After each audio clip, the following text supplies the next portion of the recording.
Hola, ¿qué tal? Vamos a continuar con esta serie de estudios. Ahora vamos a tener el estudio número 3 del discipulado básico y espero que sea de gran bendición para tu vida. Este estudio lo hemos titulado De la tentación a la victoria, porque Dios siempre nos va a llevar a la victoria. Dice la palabra de Dios en Santiago 1:13: cuando alguno es tentado, no diga que es tentado de parte de Dios, porque Dios no puede ser tentado por el mal, ni Él tienta a nadie. Pues en este discipulado vamos a entender un poco cómo es que todos los cristianos, todos los que hemos recibido a Jesús en nuestro corazón, tenemos luchas, tenemos guerras que tenemos que presentar, eh, tenemos que enfrentar para que podamos salir victoriosos. Para poder tener victoria tiene que haber una guerra, tiene que haber un enfrentamiento, pero este enfrentamiento es un enfrentamiento espiritual. ¿Quiénes son nuestros principales enemigos espirituales? Y lo vamos a ir desglosando a través de estas preguntas. ¿Quiénes serán nuestros principales enemigos espirituales?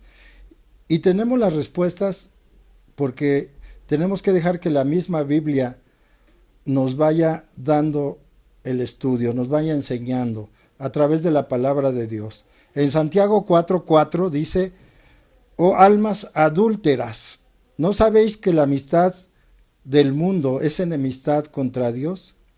Cualquiera pues que quiera ser amigo del mundo se constituye enemigo de Dios. Esta palabra es tremenda, porque hay mucha gente que quiere estar en las dos partes, como que quiere estar con Dios, pero también quiere estar con el mundo. Entonces, el primer enemigo que tenemos es la amistad con el mundo. El segundo enemigo nos lo da a conocer la palabra de Dios en Gálatas 5:16 al 24, donde nos habla acerca de ese enemigo tremendo que tenemos y dice claramente: digo pues, andad en el espíritu y no satisfagáis la concupiscencia de la carne, porque la carne codicia contra el espíritu y el espíritu contra la carne, y estas cosas se oponen la una a la otra. Entonces, cuando leemos este versículo de Gálatas, entendemos que el apóstol Pablo nos dice que el espíritu se contrapone a los deseos de la carne. Este es el segundo enemigo que tenemos que enfrentar, el deseo de la carne, porque muchos estamos peleando contra ese deseo. Y nosotros vamos a ver que el deseo de la carne, pues es todo lo que le agrada a nuestra carne. Entonces, en primera de Pedro 5:8 también podemos ver cómo es que tenemos otro enemigo a quien enfrentar. Aparte del enemigo de la amistad del mundo y el deseo de la carne, tenemos otro enemigo. Este enemigo está en primera de Pedro 5:8, que dice: sed sobrios y velad, porque vuestro adversario el diablo, como león rugiente, anda alrededor buscando a quien devorar. ¿Y quién es ese tercer enemigo que nos marca esta lección?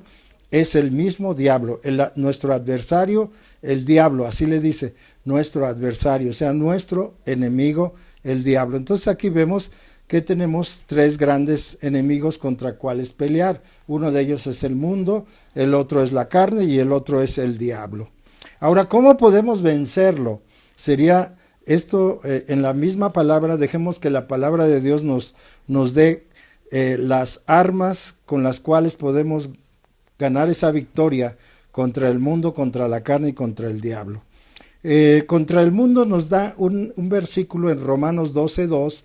El apóstol Pablo le dice a los romanos: no os conforméis a este siglo, sino transformaos por medio de la renovación de vuestro entendimiento, para que comprobéis cuál sea la buena voluntad de Dios, agradable y perfecta. Esto es que contra el mundo, para poder ganarle al mundo, nosotros tenemos que ser transformados, o nuestra mente debe ser renovada para que podamos nosotros hacer la voluntad de Dios, porque nuestra mente ha sido contaminada por el enemigo, pero ahora que estamos en Cristo, la misma Biblia nos enseña que nueva criatura somos, que las cosas viejas ya pasaron y que son hechas nuevas en Cristo Jesús. Ahora, para luchar contra la carne y poder vencerla, también nos habla en Gálatas 5, 16, nos dice claramente, digo pues, andad en el Espíritu y no satisfagáis los deseos de la carne.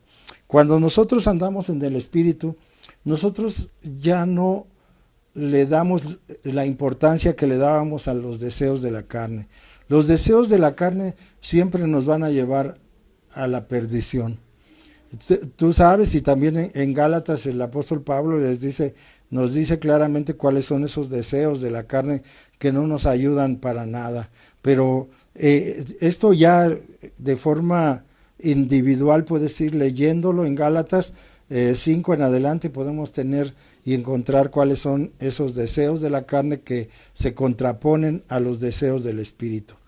Pero vamos a ver cómo ganarle al diablo. Aquí es algo bien interesante porque Santiago 4:7 nos dice cómo tener la victoria contra el diablo, y aquí dice claramente en Santiago 4:7, someteos pues a Dios, resistid al diablo y huirá de vosotros. La única forma que tenemos para vencerlo es resistirlo. ¿Qué quiere decir resistirlo? Quiere decir claramente que nosotros no le obedezcamos, no le hagamos caso, que nos sometamos a Dios. Primeramente, que escuchemos la voz de Dios a través de la palabra, a través de predicaciones, a través de la alabanza, a través de la oración, a través del ayuno. Hay tantas formas que podemos nosotros someter nuestra carne a Dios y entender que si resistimos al diablo, Él va a huir de nosotros y de esa manera podemos ser victoriosos. Ahora, ¿quién es el que nos da la victoria? En 1 Corintios 15 nos enseña en el versículo 57, dice claramente la palabra de Dios, más gracias sean dadas a Dios que nos da la victoria por medio de nuestro Señor Jesucristo. O sea que Dios nos da la victoria a través de Jesús, a través de su Hijo Jesucristo. Y si tú ya tienes a Jesucristo en tu corazón, seguramente vas a tener la victoria. Vas a vencer al diablo y vas a poder tener la victoria y estar con el Señor, ¿verdad? Una vida eterna. ¿Qué debemos hacer? En el Salmo 119:11 nos dice claramente, en mi corazón he guardado tus dichos para no pecar contra ti. Una forma para poder vencer al diablo es estar siempre leyendo la palabra de Dios. Lee la Biblia, nunca dejes de leer la Biblia, siempre escudriñala, léela todos los días, que pueda estar en tu corazón ese libro de la vida. Ahora, ¿cómo podemos tener el perdón de Dios para alcanzar la victoria? En 1 de Juan 1:8 dice claramente que si decimos que no tenemos pecado, nos engañamos a nosotros mismos y la verdad no está en nosotros. Pero también dice que si confesamos nuestros pecados, Él es fiel y justo para perdonar nuestros pecados y limpiarnos de toda maldad. Este versículo es hermoso, porque mucha gente piensa, pues si yo ya soy cristiano y sigo cometiendo pecados, sigo haciendo cosas, seguramente el Señor ya no me va a perdonar. Quiero decirte que no. La victoria está en ti cuando tú tienes a Jesús en tu corazón. Por eso nosotros tenemos que confiar en Él. Sabemos que nadie en este mundo puede decir que ya no peca, porque aquí lo dice claramente, si decimos que no tenemos pecados, nos engañamos a nosotros mismos y la verdad no está en nosotros.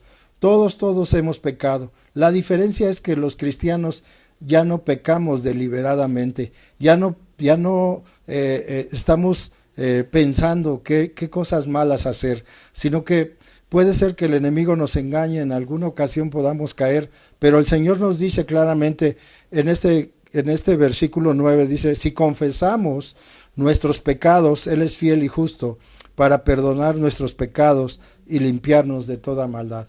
Entonces yo te digo, Si tú no has obtenido la victoria a través de Jesucristo, si te has sentido derrotado, yo te invito a que tú puedas tomar la victoria que está en Él y que puedas tú confesar tu pecado delante de Dios, y así como Él dice que Él es fiel, Él perdonará, Él es fiel y justo, perdonará tus pecados y perdonará mis pecados y nos limpiará de toda maldad.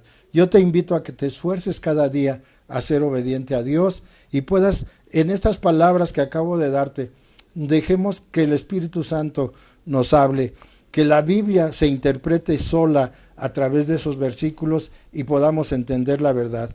Yo te invito a que seas victorioso, te invito a que tomes esa victoria que Dios ya te ha dado a través de las Escrituras, a través de Jesucristo, donde ya tienes tú la victoria. Gracias, que Dios te bendiga y podamos seguir estudiando la Biblia contigo. Dios te bendiga.